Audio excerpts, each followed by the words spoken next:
del SUMA para pediros una colaboración en la calle Pico de los Artilleros. Vale, pero ¿qué es lo que pasa ahí? Es una convulsión en una persona adulta y está el ambiente un poco caldeado. Hemos enviado un vehículo de intervención rápida. Una mujer empleada del hogar que va a hacer sus labores al domicilio en el distrito de Moratalaz descubre al propietario agonizando. Entonces llama primero a determinados familiares, estos activan los servicios de emergencia y los servicios de emergencia acuden al domicilio. Que tenía una patología previa, tenía un problema de bronquios y de pulmones. Después de la actuación de estos servicios no es posible reanimarle y finalmente fallece. Policía, dígame. Hola, buenas tardes.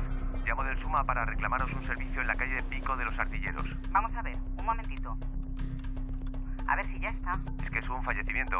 Entró convulsionando y ha fallecido. Y está la familia un poco agresiva. Bueno, pues no te preocupes, vamos para allá.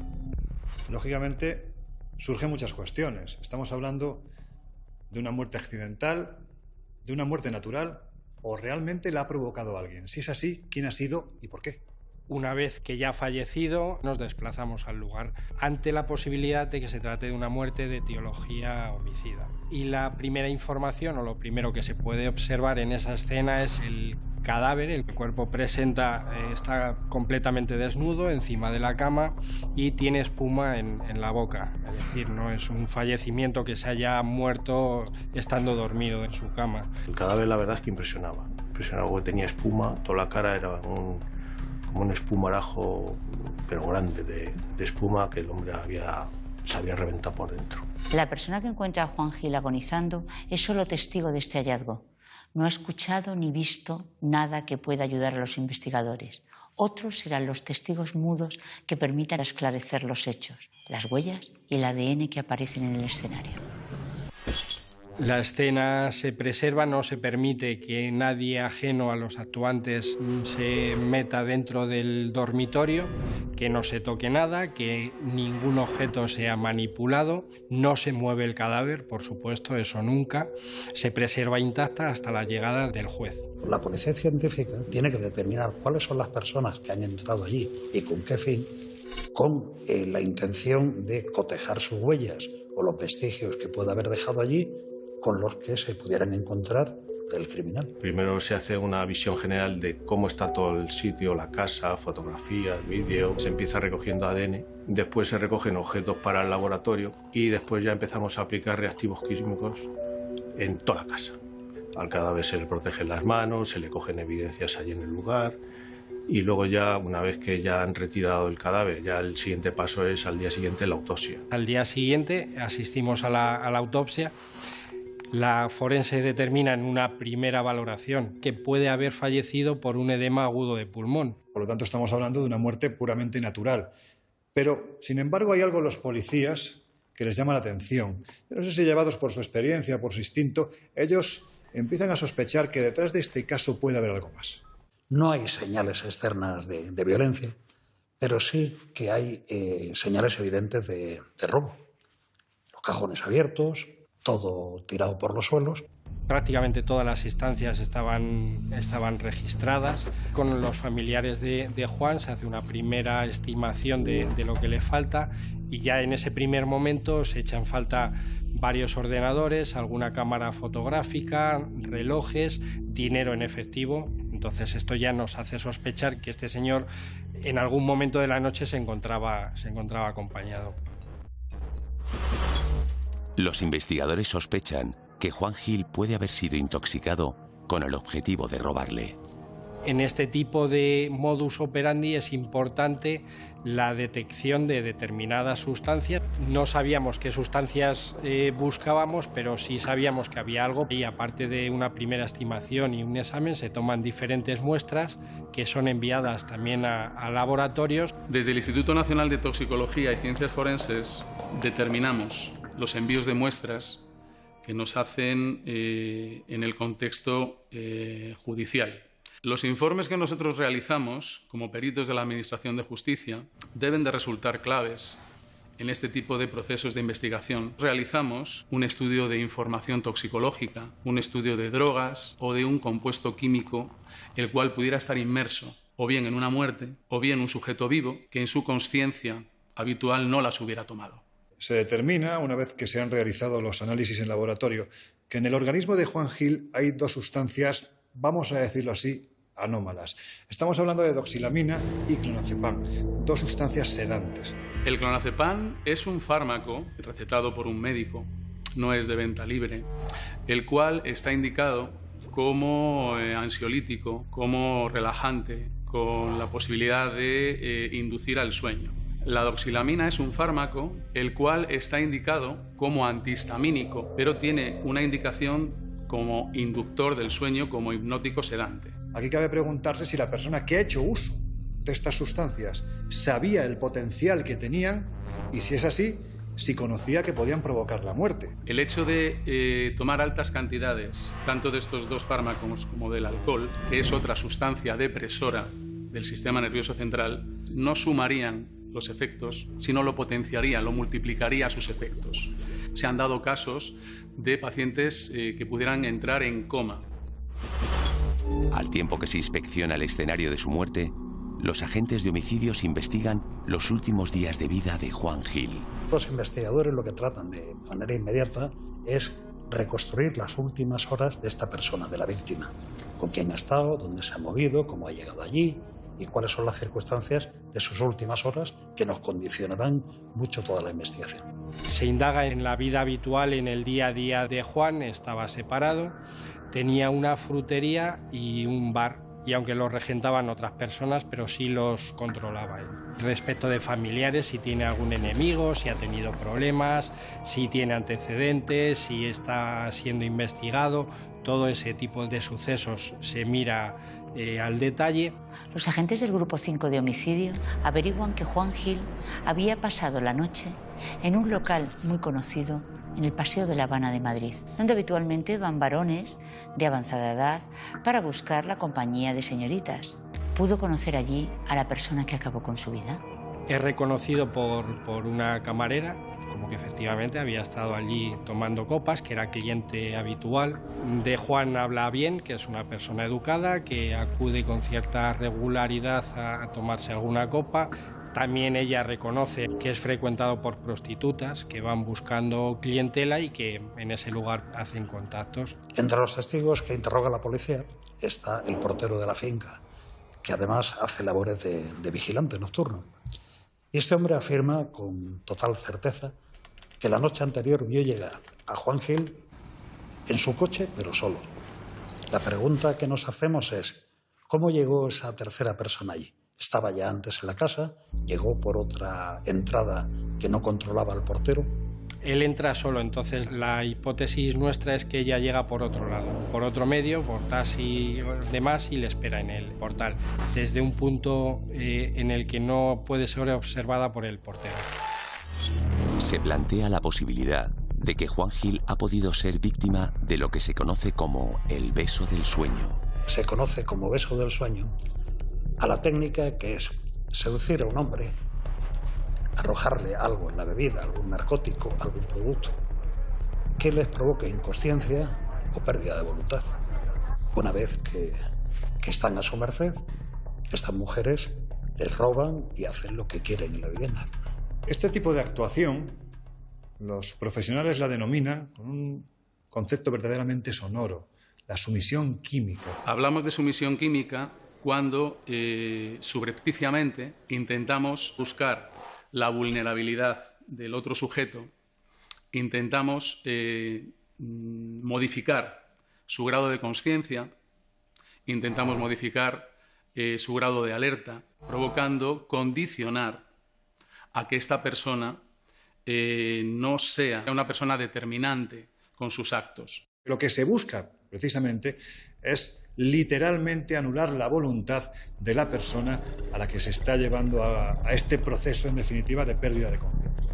En el caso de un sujeto que haya podido ingerir o le hayan hecho ingerir dos fármacos depresores del sistema nervioso central, sí que entra dentro, probablemente, de lo relacionado con asaltos, con delitos facilitados por el uso de drogas.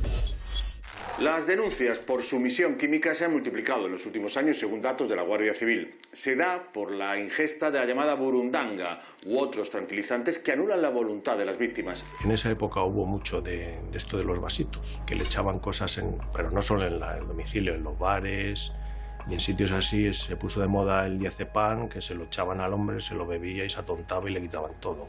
Me disponía a ir para casa en busca de un taxi. Empiezo a sentirme mal y acabo desplomado. Recuerdo cómo tiraban de mi brazo para quitarme el reloj y yo intentaba tirar del brazo y no podía. Recientemente, un equipo de médicos del Hospital de Málaga han concluido que 1 de cada 3 agresiones tienen estos componentes, es decir, la persona que es agredida es sedada para que literalmente pierda su voluntad. Por lo tanto, vemos que es algo más habitual de lo que pensamos. Bien es cierto que los fármacos, como la doxilamina o el clonazepam, tienen cierto amargor, por lo cual sí que podríamos detectar que nos pudieran haber echado algo, dependiendo también nosotros de nuestro grado de conciencia, cómo estemos. Por eso el alcohol continuadamente suele estar implicado en este tipo de contextos. La sustancia más común utilizada en los supuestos de sumisión química es la conocida burundanga, la escopolamina. Pero no es esta la única sustancia que se utiliza. Hay fármacos de uso legal que, suministrados de una forma abusiva o sin guardar las proporciones médicas, provocan los mismos efectos, incluso pudiendo llegar a la muerte. Ha habido casos como la banda del Lesatín, que actuó y hay casos similares que siguen actuando en clubes de alterne, incluso en casas de citas. Lo que hacían es dormir con alguna sustancia a las víctimas para robarle, pasar la tarjeta por el datáfono del club y robarle todo el dinero que había en su cuenta, ¿no?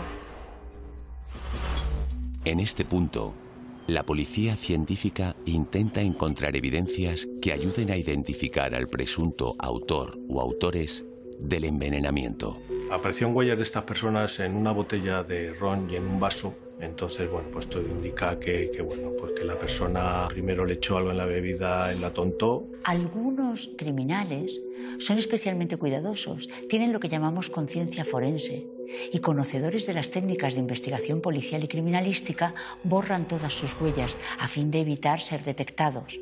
Otros, por contra, son mucho más chapuceros y dejan en el escenario o sobre el cadáver todo tipo de huellas dactilares, lofoscópicas, palmares o restos orgánicos que permitan extraer su ADN. En esta botella no había una solamente huella, había un cerro de ellas. Que lo que pasa es que cuando te sirves de una botella, una huella pisa la otra. Realmente la que te va a quedar es la última huella que ha tocado esa botella, porque se quedan pisadas, se borran y luego no valen para contar puntos característicos, porque tenemos que contar 8 puntos característicos para que una huella a nosotros tenga validez. Hace unos años, para conseguir de manera óptima una huella digital, se necesitaba que ésta se depositase sobre una superficie lisa, tersa y pulimentada. Ahora, cualquier soporte puede recibir una huella y, lo más importante, la policía la puede detectar. Cada persona tiene su huella, o sea que no hay dos iguales. Las puede tener parecida, pero iguales exactamente no. Entonces, lo que tratamos de buscar es esto, por ejemplo, ¿no? Esto es un delta, esto es otro delta, y entonces mira, esto es un punto, esto es una vuelta, esto es un núcleo. Entonces, todas estas cositas son lo que andamos buscando. Si te aparece una huella en un sitio donde se haya cometido un delito, reza para que te inventes algo bueno, porque si no, lo tienes claro. El trabajo de la policía científica da sus frutos y el resultado aporta una información esencial. Las huellas del presunto asesino son identificadas. En este caso, el elemento fundamental es cuando llama científica y nos dice que ha revelado varias huellas en el domicilio, varias huellas de una persona con antecedentes. Entonces ya tenemos nombre y apellidos. Es una persona que ya tiene antecedentes, de hechos delictivos anteriormente, por eso consta en la base de datos. Y este es un dato que es fundamental para el grupo quinto de homicidios que se hace cargo de la investigación. Estamos hablando de Verónica Elizabeth Prado Mera, una persona que vivía por aquel entonces en España, pero que además estaba en situación ilegal. Con las huellas dactilares encontradas en el domicilio de Juan Gil, la policía ya tiene un sospechoso directo, es Verónica Prado. Parece que lo lógico sería de inmediato ir a detenerla, pero la policía tiene poderosas razones para no hacerlo en ese momento y continúa la investigación. Con esa prueba se podía haber procedido a buscar y a detener a esta persona, pero es una sola prueba. Podía haber dicho que sí, que ella en algún momento ha estado en ese domicilio, pero que en concreto esa noche no estuvo con él, que había estado cualquier otra noche. Ellas pueden decir que estuvieron allí de fiesta con él y se fueron y que él seguía vivo. Entonces optamos por hacer una investigación más amplia y más profunda. El Grupo 5 de homicidios lo que hace a partir de ese momento es intentar buscar sucesos similares que se hayan denunciado, que se hayan producido en tiempos recientes en este ámbito geográfico. Fue en la primavera del año 2009 cuando se tuvo constancia de que había una mujer actuando mediante la técnica llamada del beso del sueño, y además la policía sospechaba que podía estar también detrás de la muerte de otro varón ocurrido en el barrio de Salamanca 2 años antes, en el año 2007. Nos encontramos varios casos en diferentes distritos de Madrid, San Blas, en Centro, la denuncia del 2007 en la que resulta fallecido Jesús Cifuentes, y aquí nos encontramos releyendo el atestado policial como el procedimiento es el mismo. La llamada que reciben los compañeros es la de una persona que solicita servicios de emergencia porque se ha despertado aturdida, que ha descubierto el cadáver de su compañero y el domicilio revuelto. Es decir, lo mismo. En el primer caso aparecen las huellas de 2 mujeres y en el segundo te aparece una de la misma, dice, joder, macho, estas se están dedicando a lo que se están dedicando. En abril del 2007 se había utilizado el mismo modus operandi. En esta ocasión con 2 víctimas. Una de ellas falleció. La otra, con suerte, pudo salvar su vida y ofreció con ello un testimonio impagable para los investigadores. 2 años antes, el 22 de abril de 2007, Jesús Cifuentes, de 47 años, convence a un amigo para salir juntos con 2 mujeres que acaba de conocer.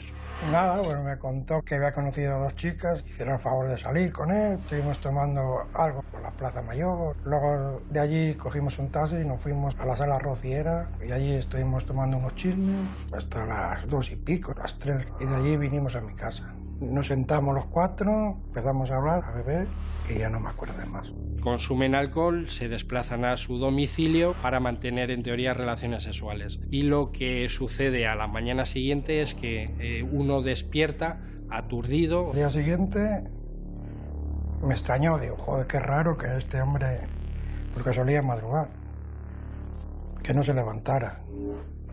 Y cuando salí de mi habitación y fui a la otra, ya estaba tumbado en la alfombra. Le estuve dando, digo, joder, digo, algo nos han dado, porque no es normal que no me acordara. Lo siguiente que recuerda es despertarse aturdido y al lado está su compañero fallecido. Resulta fallecido Jesús Cifuentes y el domicilio revuelto y le faltaban diferentes objetos y dinero en efectivo. Vi que estaban los armarios abiertos que habían andado revolviendo y un crucifijo que me quitaron. Y ya vi que es que nos habían robado. Nada, de valor el crucifijo. Yo en ese momento tenía en mi casa 1.500 euros y me dio la corazonada de, joder, traer gente aquí a casa y tener aquí el dinero, y lo guardé, lo escondí.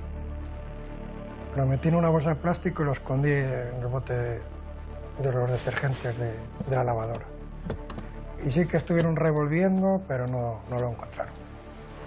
La primera hipótesis que se manejó desde la policía fue que podía ser víctima del beso del sueño, porque además el hombre con el que le acompañaba a su amigo esa noche sí sobrevivió y explicó que fueron a su casa, que estuvieron en ese piso de Príncipe Vergara y que les habían dado alguna sustancia porque se había levantado pues en bastante mal estado y su compañero, su amigo, estaba muerto. Antonio, compañero de Jesús, es el que avisa a los servicios de emergencia. Y yo creí que él estaba dormido y le fui empujando hasta el servicio y le enchufé con la manguera de la ducha.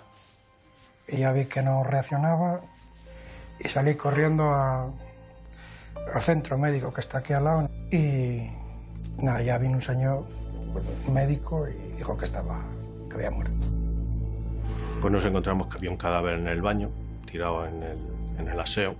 Se veía que había habido algo de fiesta, bueno, había botellas, vasos en la mesa, había latas, Coca-Colas, botellas de ron.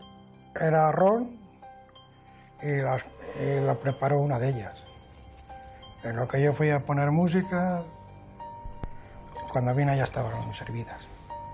Y digo, pues que algo nos han echado. Y sí que se llevaron los vasos, las botellas. Recogimos unas colillas que había por allí, recogimos el ADN, que es lo primero para no contaminarlo ni que se degrade. Después recogimos objetos para el laboratorio químico, para revelar huellas, y luego procedimos a aplicar reactivos a todos los mesas, vasos, todo lo que te puedas imaginar, puertas, todo. Yo fui a poner la denuncia y ellos me llevaron desde aquí y luego sí que me enseñaron libros de fotos y tal, pero no la reconocía al 100%. Eran latinoamericanas. No sé exactamente de qué país. Como resultado de las investigaciones de esta denuncia de 2007, en el domicilio, la policía detecta huellas de 2 personas. Una es Elsa Venus, la otra, Verónica Prado. Montan un operativo, esa comisaría, y logran detener a Elsa. Y aquí obtienen un testimonio también fundamental para la investigación y que nos resulta curioso y muy de mucho provecho para la causa. Elsa Venus Toledo es detenida por la policía y, curiosamente, en todo lo rocambolesco que puede ser este caso, ella facilita un teléfono de una amiga para que por favor la llamen y le anuncien su detención.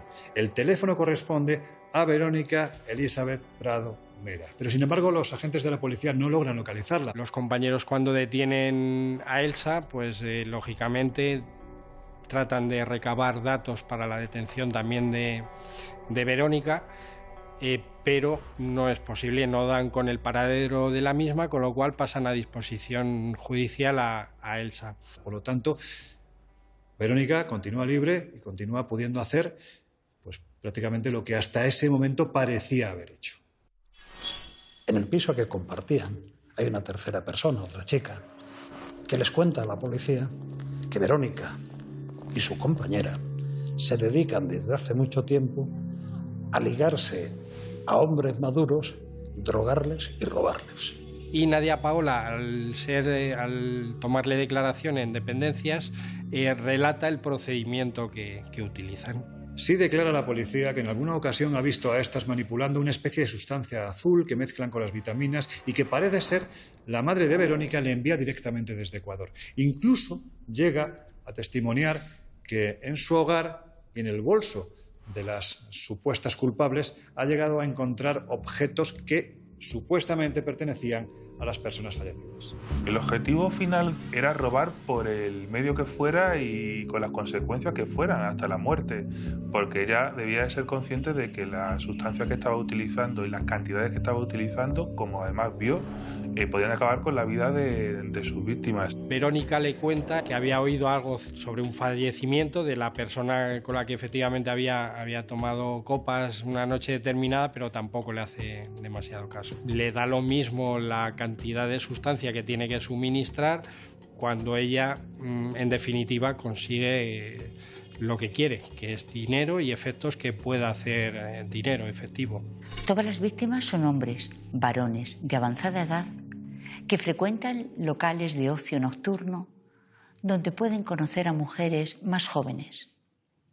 ¿Estamos detrás de la pista de una depredadora que busca a este tipo de víctimas? La madrugada del 1 de mayo, la envenenadora del beso del sueño vuelve a actuar. Esta vez lo hace en Alcalá de Henares. Su víctima es Isidoro Rioja, un hombre de 64 años. Se recibe una llamada en comisaría en la cual una persona manifiesta que se ha dirigido al domicilio de su padre y cuando ha entrado en el interior pues ha visto que estaba revuelto el domicilio y que además su padre estaba tendido en el suelo inconsciente. En este caso la escena que se encuentran los agentes es prácticamente idéntica. Tenemos a una persona de una cierta edad que parece estar literalmente groggy, es decir, ha perdido completamente la conciencia. Quizás lo interesante de este suceso y lo que salva la vida de esta persona es el hecho de que sea su hijo el que lo encuentra con tiempo suficiente para ser trasladado al hospital y de esta forma recibir las atenciones médicas que acaban por salvar la vida de él. Una vez que se ha trasladado al hospital de Altura, nuestra misión ahora procede a intentar recabar las máximas pruebas posibles, comprobar los testigos que hay en esa zona que nos puedan ayudar al esclarecimiento de los hechos. Isidoro Rioja sobrevive a esta situación y una vez que está en condiciones declara ante la policía. Este hombre cuenta que ha estado en una discoteca aquella noche y que allí ha conocido a unas chicas y una de ellas se ha ofrecido para acompañarle a su casa en Alcalá de Henares y allí pues tomar una copa y mantener relaciones. Policía científica se persona en el escenario del crimen. Toman de nuevo huellas, restos orgánicos de los que poder extraer ADN. Por parte de Policía Científica se recogen los vasos, que incluso en alguno de ellos se observa una sustancia en su interior. Pero en esta ocasión hay otro testigo invisible, las cámaras de seguridad.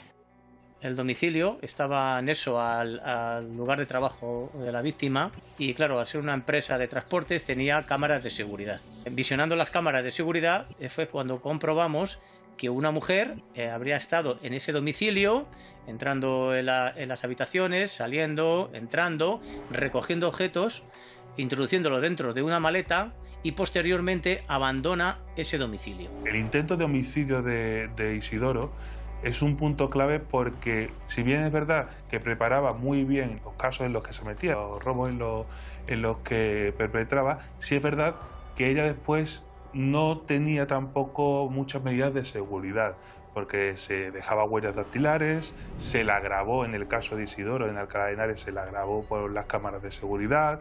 El siguiente paso para nosotros que se nos plantea, dado que este domicilio está a las afueras de Alcalá, es que esta persona ha tenido que abandonar ese lugar, trasladarse con esa maleta de alguna manera.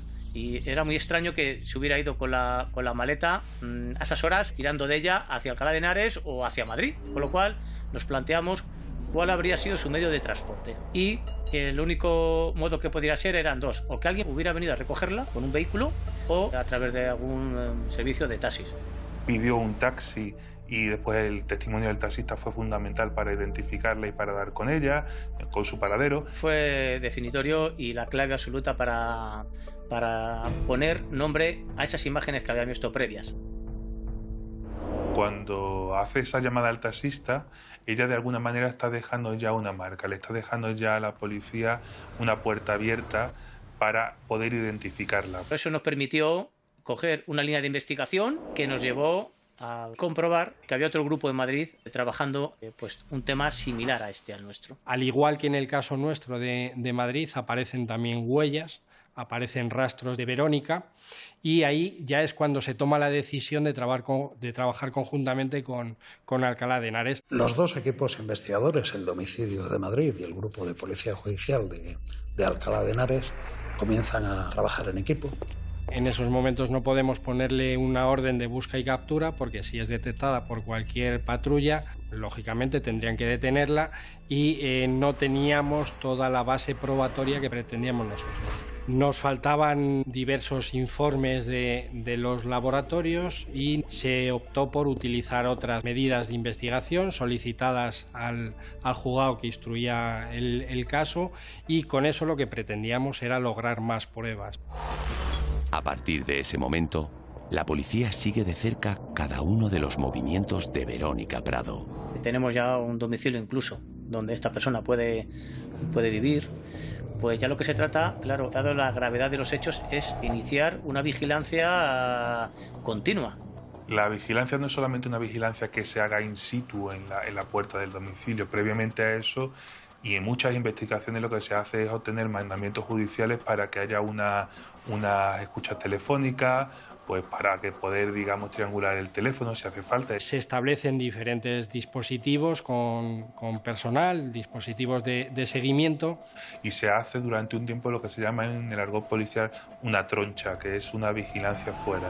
Y empezamos a través de las vigilancias y las observaciones, pues a conocer un poco su modo de vida, cuándo sale, a qué horas, qué horarios, cuándo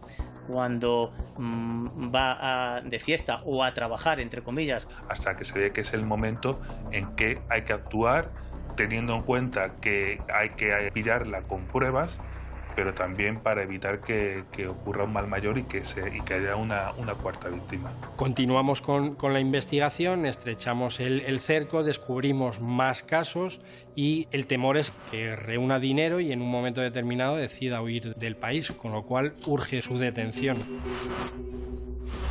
Finalmente, y para evitar situaciones de riesgo, los investigadores pasan a la acción y detienen a Verónica Prado Mera. El día 29 de mayo, los policías que la siguen deciden detenerla con las manos en la masa. Estuvimos desde por la tarde con una vigilancia y a última hora de la noche observamos cómo dos mujeres salen del domicilio. Iban con pelucas, tacones, faldas muy cortas, era para seducir a su víctima. Por el aspecto que llevaban, es fácil presumir que iban a trabajar, muy maquilladas, muy bien vestidas, con pelucas, perfumadas. Lo que llama su atención es que en el cacheo habitual que se realiza a todo detenido, le encuentran oculto bajo sus ropas el arma homicida. Una funcionaria del Grupo de Policía Judicial lo que fue proceder a un primer registro superficial, comprobando que entre su ropa interior, en concreto en el sujetador, portaba 4 bolsitas. La sorpresa nuestra es que se le encuentran 4 bolsitas transparentes con un líquido de color azul en su interior. 4 bolsitas de una sustancia azulada preparada para ser utilizada, que en ese momento cuando comprendimos rápidamente que se trataba de la sustancia que suministraba a sus víctimas. Y una vez realizado el análisis pertinente, nos da la mezcla de clonazepam con doxilamina. Vimos que actuó de una manera muy fría, muy calculada, sin ningún tipo de gesto, sin ningún tipo de palabra. Nos sorprendió mucho su reacción. Esa misma noche, una vez que se procede a la detención y para no perder pruebas, se solicita al juez que está de guardia esa misma noche la entrada y registro en el domicilio de ambas detenidas, de Verónica y de su pareja. Ahí encontramos efectos de las víctimas. Los relojes que habían desaparecido, tanto en el caso de aquí de Alcalá de Henares, ordenadores, como los medicamentos con los que preparaban las sustancias. Unas se las traían desde Sudamérica y otras las adquirían aquí en España. Entonces, bueno, era evidente que teníamos lo que necesitábamos. A partir de entonces, la policía comunica que es la presunta autora de la muerte de un hombre y del intento de matar a un segundo, ya también maduro, y que se sospecha que también estaba implicado en la muerte de otro hombre 2 años antes en la zona del barrio de Salamanca. Policía ha detenido a 2 mujeres acusadas de dormir con sustancias ilegales a hombres que captaban en discotecas para robarles. 2 de ellos han muerto después de ingerir una droga conocida como el beso del sueño, una sustancia que las detenidas disolvían en sus bebidas. Utilizaban las salas de fiestas para entablar contacto con hombres y cuando podían les administraban la droga. Luego iban a su domicilio donde se apoderaban de su dinero y objetos de valor. Con la detención de Verónica Prado, cesan en Madrid las víctimas del beso del sueño. Pero, ¿quién es realmente esta mujer? Cuando la policía detiene a Verónica Prado, se encuentran ante una persona de 34 años de la que se sabe que desde que llegó a España no ha ejercido otra profesión que no haya sido la prostitución. Tiene un amplio currículum, pero lo que sí destaca la policía es el carácter absolutamente embaucador de esta persona. Se le pregunta sobre el proceder, por qué lo hace y tal. Estamos ante una mujer fría que no le importa, no tiene sentimientos. Su fin es el obtener el máximo dinero posible. Pudimos constatar que había hecho diversos envíos a su país, a Ecuador, Y bueno, pues estamos ante una persona que no tiene ningún tipo de remordimiento respecto a lo que iba haciendo. El perfil de esta mujer es yo creo que es el de una psicópata, en tanto cuanto no es una mujer que esté enferma, sino simplemente es una mujer que encarna la maldad, que es la maldad, no tener empatía con tu víctima, que te dé igual lo que le ocurra, ¿no? Y incluso si se muere, ¿no? Y yo creo que ese es el perfil que tiene ella. Era conocedora, con lo cual sin ningún tipo de escrúpulos. Entonces era fría, calculadora y sin ningún tipo de empatía hacia sus víctimas. Pero lo que no se sabía en ese momento era que ella tenía antecedentes en Guayaquil, en su ciudad natal, por haber estado envenenando a más jóvenes, a hombres maduros, pero también más jóvenes, para robarles. Incluso había formado parte de alguna banda. La policía española comprueba los antecedentes de la detenida, de procedencia ecuatoriana, y comprueba que en su país ya tenía numerosos antecedentes relacionados con estas técnicas de narcotizar a las víctimas. Si me preguntas por los pasos de Verónica Prado Mera en Ecuador, podemos remontarnos al 20 de abril del 2012 en Guayaquil, provincia del Guayas. En ese sitio la policía la detuvo junto a una amiga. Ellas fueron detenidas por usar somníferos y dormir a dos jóvenes en el sur de Guayaquil y desvalijarlos. Las dos jóvenes subieron a un vehículo con los muchachos y se los llevaron a una casa de citas, donde los desvalijaron. Verónica es detenida en Ecuador e ingresada en prisión. Al poco tiempo sale en libertad provisional a espera de juicio. 5 años después, cuando es requerida por los tribunales, ya no se encuentra en su país. La jueza Manrique llamó a juicio a las procesadas Prado y Montoya por el delito de hurto y se confirmó la prisión preventiva de ellas. Luego de lo cual la defensa de ellas pidieron una fianza, la cual fue aceptada, recordamos, fue aceptada y ellas lograron salir del país. En el año 2007 muere Jesús. Ya sabemos cuál había sido su país de destino. Estos delitos, los que utilizan ese denominado como beso del sueño para llevar a cabo sus actos, no conocen fronteras. Prácticamente podemos decir que se han producido en muchísimos países del mundo. Pero sí es cierto que con especial virulencia en la década de los 90 y a principios del siglo XXI se ceban especialmente con Ecuador. Los dulces sueños, el modo delictivo que usan las bandas de asaltantes en Guayaquil y todo el Ecuador para dormir a sus víctimas y robarles, tuvo su auge entre el 2002 y 2013. Las autoridades ecuatorianas atribuían los hechos delictivos a prostitutas o damas de compañía que escogían a sus víctimas en centros de diversión nocturna. Lo que ocurre es que, a diferencia de lo que posteriormente sucederá en España, el perfil es muy diverso. No tenemos un patrón común de persona, no tenemos un patrón común de hombre, sino que el espectro es tan amplio que evidentemente confunde a los investigadores. No existe una cifra exacta de las víctimas de estos delincuentes, porque muchos de ellos sienten vergüenza con sus amigos, con su familia, de saber que fueron a un bar a buscar mujeres y fueron dormidos y asaltados. Sin embargo, en el 2017, la policía reveló que existieron 411 robos usando sustancias psicotrópicas o tranquilizantes, y en el 2016 la cifra fue mucho más alta, con 577 casos. El mismo año, 2002, en el que Verónica es finalmente detenida, por las calles de Guayaquil aparece un joven español de 22 años al que para la policía, dado el estado que presenta. Es un hombre que va semidesnudo, no tiene documentación ninguna, está totalmente perdido, no es consciente de lo que está haciendo. Es como si hubiera tomado algún tipo de sustancia que le ha llevado a ese estado. Le habían suministrado una sobredosis de un sedante muy potente por estas bandas, por estas mujeres que integran y que trabajan bajo esta modalidad delictiva de los dulces sueños. No se pudo identificar primeramente y fue llevado al Centro de Detención Provisional de Guayaquil. Luego también fue trasladado al Hospital Psiquiátrico Lorenzo Ponce, donde recibió tratamiento y se determinó su estado de salud para enviarlo a España. En octubre de 2010 comienza el juicio contra Verónica Prado Mera. La Fiscalía pide para ella 33 años de prisión por un asesinato, un homicidio frustrado y 2 robos con violencia. Y hoy ha comenzado el juicio contra una mujer acusada de matar a un hombre con el método conocido como el beso del sueño. La acusada conquistaba a hombres en locales de ocio nocturno, les convencía para tomar una copa en casa de ellos y allí les drogaba para robarles. A uno lo mató y casi acaba también con la vida de otro hombre. La acusada parece que ha reconocido parte de los hechos que se le imputan, no en la totalidad. Y bueno, pues de la prueba practicada, el resto de los testigos han corroborado lo que ha manifestado la acusada. El comportamiento de ella durante el juicio fue un comportamiento muy frío. No tuvo empacho en decir que bueno, que sí, que es verdad que le suministraba sustancias a las víctimas, pero que en ningún momento, que solamente que pensaba dormirlas, ¿no? Tuvo ese descaro de decir eso en la sala. Las declaraciones de ella pues están muy claras y son contundentes, ¿vale? Ha reconocido parte de los hechos y ha reconocido lo que todo el mundo sabía, que se dedicaba a ello y que se robaba, ¿vale?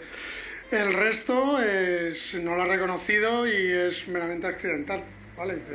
Tenemos que esperar a que se desarrolle el juicio completo y el resto de las pruebas. Y después tuvo sí que reconocer que había participado en esos hechos, pero solamente en los robos, porque las pruebas eran contundentes contra ella. Durante el juicio, Verónica reconoce que utilizaba estos productos para robar a sus víctimas, pero dice que nunca pretendía matarlos.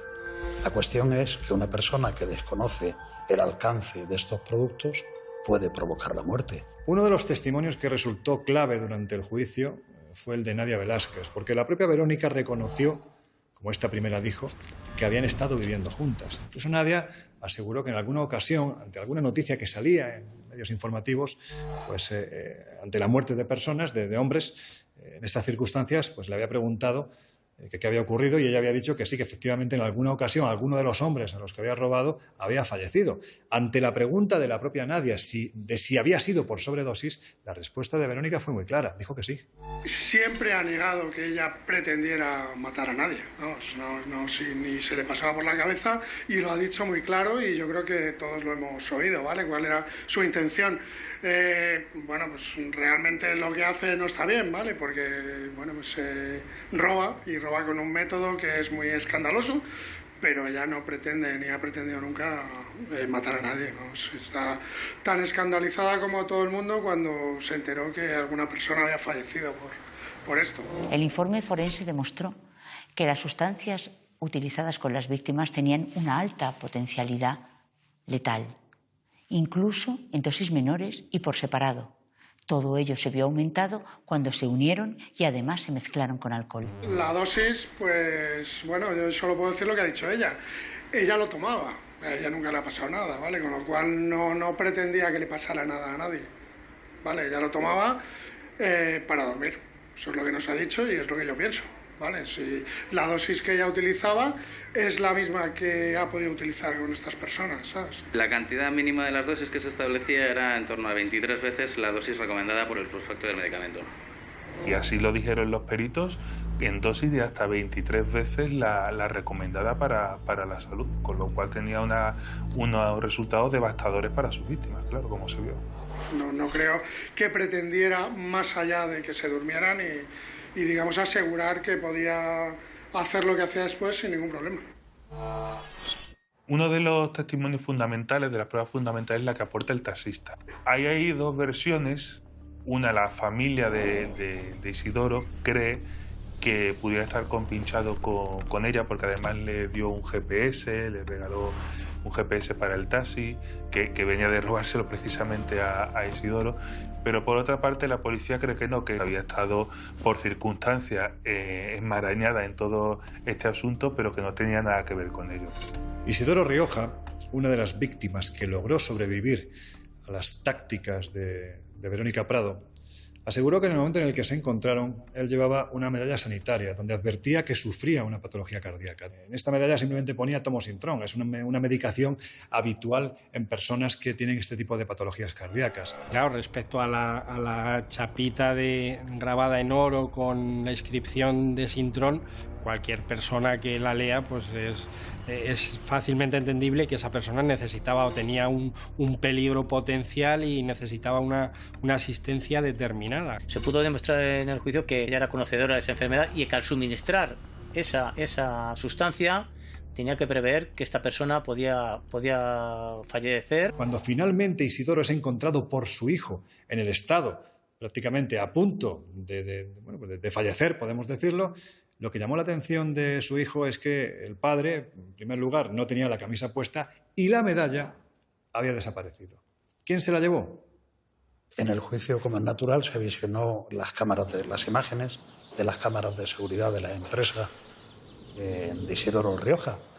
En esas imágenes se reconoció Verónica como la persona que arrastraba la maleta y salía de la empresa. No podemos verificar cuántos robos han cometido, lo que sí podemos verificar son cuántas denuncias de las mismas características existen, en torno a 9, en un año y medio, 2 años. Tras 2 meses desde el inicio del juicio, Verónica Prado es condenada a 29 años de prisión. La sentencia pide también que se investigue la muerte de Jesús Cifuentes en 2007. Probados los hechos y con Verónica enfrentándose a una importante condena, los investigadores llegan a la conclusión de que además este caso puede estar vinculado con el de Jesús Cifuentes. En el caso de Cifuentes ya no se podía volver para atrás porque ya no íbamos a encontrar esa sustancia, pero el modus operandi era clavado, era idéntico. Por lo tanto, se pide exhumar el cadáver de esta persona, pero no se puede hacer nada, porque Jesús Cifuentes había sido incinerado. Entiendo que en el caso de Jesús Cifuentes no se lograron hallar, con lo cual el tipo penal que le pudieron aplicar fue el de robo violento. La defensa de Verónica Prado recurrió a la sentencia. Alegaba vulneración de derechos fundamentales, a la tutela judicial efectiva y a la presunción de inocencia. Defendían que el fallo se había predeterminado. 6 meses más tarde, el Tribunal Supremo desestima el recurso y confirma la condena de 29 años de prisión contra Verónica Prado. Verónica fue condenada. Y claro, aquí cabe preguntarse si no hubiera sido así, si finalmente no hubiera dado con sus huesos en la cárcel, ¿podría haber seguido cometiendo este tipo de delitos? Bueno, pues a la vista del currículum que ya traía antes de empezar a hacer lo que hizo en España, da la sensación de que la respuesta sería afirmativa. La propia sentencia condenatoria estableció un periodo máximo de cumplimiento de condena de 25 años. No saldría en libertad de cumplir íntegramente la misma hasta el año 2034. En realidad, desde el primer cuarto de condena, Verónica Prado ha podido pedir permisos. Y a la mitad de la condena, incluso solicitar la expulsión a su país. Si no se hubiera podido detener a estas personas con las sustancias vestidas para cometer esos hechos, los demás hechos, pues bueno, seguramente no hubieran quedado demostrados o que hubieran quedado en unos robos con violencia. El tiempo nos dio la razón y el haber hecho una investigación de desarrollo y larga de tiempo nos llevó a conseguir un buen número de pruebas, como así constata la sentencia y la condena a la que es sometida. Y si hubiéramos tirado por el camino corto, ya es opinión personal mía, hubiera seguido actuando y posiblemente hubiésemos estado lamentando otras desgracias personales. Yo estoy totalmente seguro de que hay muchísimos más casos, de que hay gente que evidentemente no ha muerto, pero que ha sido víctima y que no dirán nunca lo que ha ocurrido por vergüenza. Lo irónico de este caso es que Verónica Prado, que fue condenada por los hechos cometidos por ella, en un juicio con garantías y en un Estado democrático y de derecho, resulta que ahora su entorno está reivindicando que sea trasladada a Ecuador, porque aquí está sufriendo una pena excesivamente dura. Verónica Elizabeth Prado Mera cumple condena en la cárcel de Topas, Salamanca. La verdad es que se sepa, hasta el día de hoy jamás ha mostrado arrepentimiento de los actos por los que fue condenada y por los que se terminó concluyendo que ella realizó. La justicia logró probar que Verónica Prado mató a Juan Gil y casi acaba con la vida de Isidoro Rioja. Lo que nunca sabremos es si su nombre está detrás de otras víctimas del beso del sueño que nunca llegaron a denunciar.